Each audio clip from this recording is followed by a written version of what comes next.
အားလုံးပဲမင်္ဂလာပါနောက်ထပ် integration နဲ့ပတ်သက်တဲ့ပုံစံ exam ရဲ့ပုံစံတွေတွက်ပြပါမယ်အဲ့တော့ပုံစံဖတ်ကြည့်အောင် find the function f of x satisfying the equation f dash x equal to x minus 1 by square root of x with f of 1 is equal to 0เนาะအဲ့တော့သူဒီ function f of x ကိုမေးတယ်ပေါ့နော် f of x ကိုမေးတယ်ဟုတ်လားရှိနေတဲ့ဟာဒီဘာကြီးလဲ f dash h f dash h ကြီးနဲ့ရှိနေတာဒါဒီ differentiate တစ်ချိန်လောက်ထားတဲ့ကောင်ပေါ့နော်ဟုတ်လား single dash ဆိုရင် differentiate တစ်ချိန်လောက်တာပေါ့နော်double dash ဆိုရင် differentiate နှစ်ချိန်လောက်တာပေါ့နော်ဟုတ်လားဒါဒီတကယ်တော့လေ d f of x by dx လို့ပြောတာ ਨੇ လေအတူတူပါပဲဟုတ်ပြီလားဟုတ်လားနှစ်ချိန်ဆိုရင် d square f of x by dx square လို့ပြောတာ ਨੇ လေအတူတူပဲပေါ့နော်ဒါဒီ f double dash နဲ့ညီမှာပေါ့နော်ဒါဒီ f dash နဲ့ညီမှာပေါ့နော်တခါလေတော့လေသူကဒေါ်လေးတွေနဲ့လည်းပြောတာမျိုးတွေလည်းရှိတယ်ပေါ့နော်ဒါဆိုလဲဟုတ်လားကိုသုံးတဲ့စာအုပ်ပေါ်မူတည်တာပေါ့ဟုတ်လား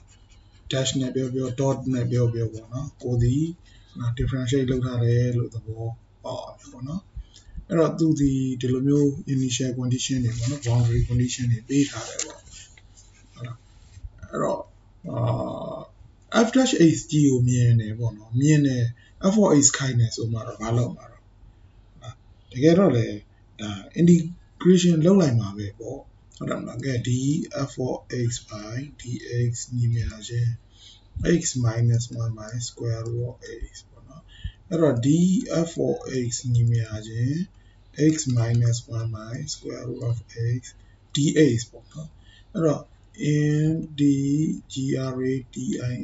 integrating both sides ပေါ့နော်နှစ်ဘက်လုံး integration လုပ်လိုက်တယ်ဆိုရင် integral d f of x ညီမျှခြင်း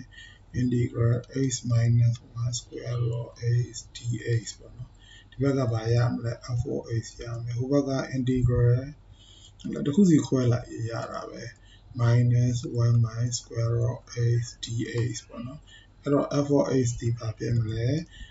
integral x minus ပေါ့ x က power 1ရှိတယ်လေအောက်က half ကအပေါ်တက်တော့ minus half အဲ့ဒါတခုခွဲလိုက်ရတယ်ဒီကောင် x power minus half dx ပေါ့နော်ဒါမျိုးရမယ်အဲ့တော့ f of x ကြီးဒီဘာဖြစ်လာမလဲ x integral x power plus half ဖြစ်သွားမယ်ပေါ့နော် dx အနုတ် integral x minus power minus half ဖြစ်မယ်ပေါ့နော် power 1ပေါင်းလိုက်ပေါ့နော် power 1ပေါင်းမှာရ3/2 ရမှာပေါ့3/2နဲ့ပြန်စားပေါ့ဟုတ်လားပြီးသားရင်ဒီကောင် power 1ပေါင်းလိုက်တော့ဘယ်လောက်ရ half ရမှာပေါ့နော်ပြီးရင် half နဲ့ပြန်စားပေါ့ဟုတ်လားအဲ့တော့ဒီကောင်ဒီ half 2/3ပေါ့နော် x 3/2လို့ရမှာပေါ့နော်ဟုတ်လားပြီးရင်ဒီကောင်ကျတော့ဘယ်လောက် 2x power half အပေါင်း c ပေါ့ဒါကြီးဒီဘာကြီးလဲသူလိုချင်တဲ့ f of x ပဲသူကတစ်ချိန် differentiate လောက်တာဖြစ်တဲ့အတွက်တစ်ချိန် integrate ပြန်လုပ်ပေးလိုက်ရုံနဲ့သူလိုချင်တဲ့မူရင်း function ကိုပြန်ရတယ်ပေါ့နော်အဲ့တော့တို့ဒီပေးထားတဲ့ condition ကိုသုံးမယ်ဆိုရင် f of 1ညီမျှခြင်း 0အဲ့တော့1ဆိုလိုချင်တာဒါဒီ f of x ပဲလေ x ညီမျှခြင်း1ကိုပဲသုံးအောင်ပါပဲလေ x ညီမျှခြင်း1ကိုပဲသုံးအောင်ပါပဲအဲ့တော့ 2/3 ပေါ့နော်1 power 3/2 ကလည်းဒါပဲအဲ့တော့ minus 2 about c f of 1ဒီ 0ဆိုတော့0ညီမျှခြင်းဟုတ်လား2/3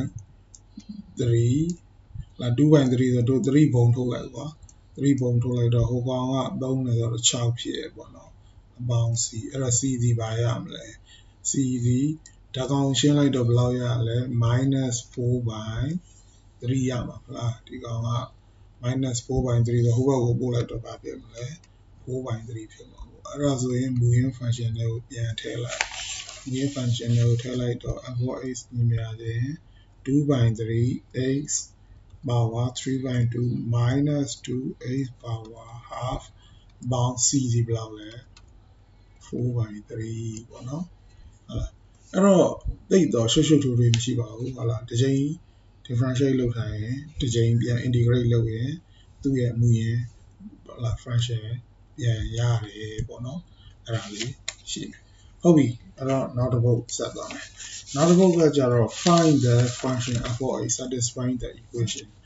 ပြောတော့နှစ်ကြိမ် differentiate လုပ်ထားတာပေါ့နော်နှစ်ကြိမ် differentiate လုပ်လိုက်တော့ကြတော့ဘာလုပ်မလဲဆိုတော့နှစ်ကြိမ် integrate ပြန်လုပ်ပေါ့နော်အဲ့တော့ by ပေါ့နော် integrating integrating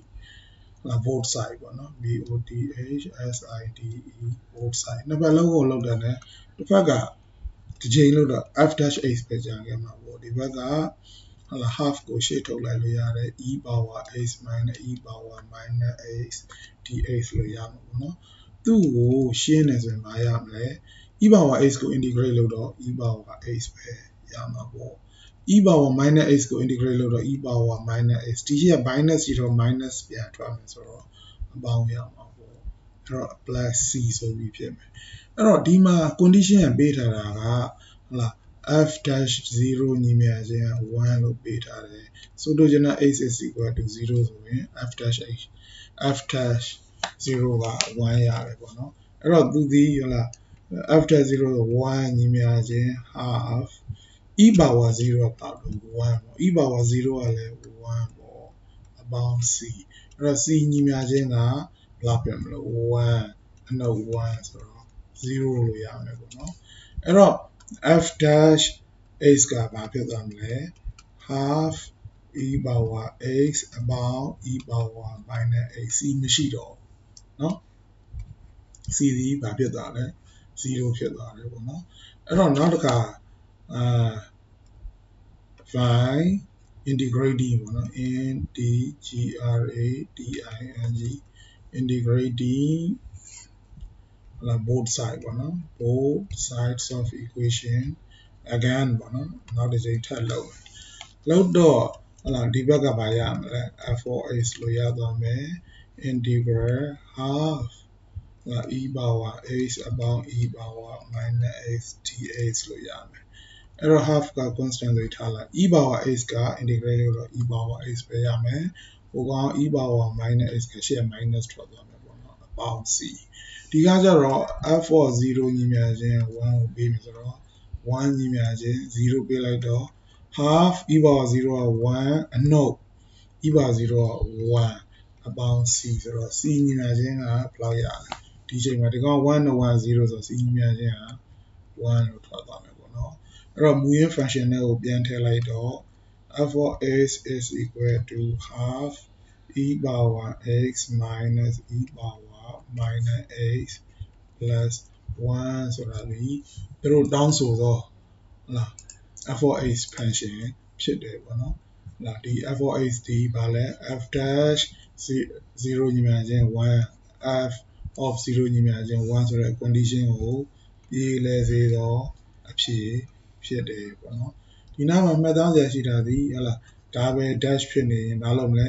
integrating both side တစ်ကြိမ်စလုပ်မယ်ပြီးသားရင်ဒုတိယတစ်ကြိမ်ထပ်ပြီး integration လုပ်ပေးမယ်ပထမတစ်ကြိမ် integrate လုပ်တဲ့အခါမှာလဲဟုတ်လား initial condition ကိုဟုတ်လားပေးထားတဲ့ given condition ကိုသုံးမယ်ပေါ့နော်ဒီကောင်ကိုလည်းအဲ့လိုပဲသုံးမယ်ပေါ့အဲ့ဒါဆိုရင်တို့တွေကဟုတ်လား general solution ဖြစ်တဲ့ဒီ plus c တွေမပါတော့ဘူးပေါ့နော် plus c တွေမပါတော့ဘူးဒါတွေက plus c လို့ပြောတာဒီ general solution တွေပေါ့နော်အဲ့တော့တို့တွေကအခုလိုမျိုး plus 1 c တန်ဖို့တွေတွက်လိုက်ပြီဆိုရင်ဒါ particular solution ဖြစ်သွားပြီပေါ့နော်ကဲဒီလောက်ပါပဲ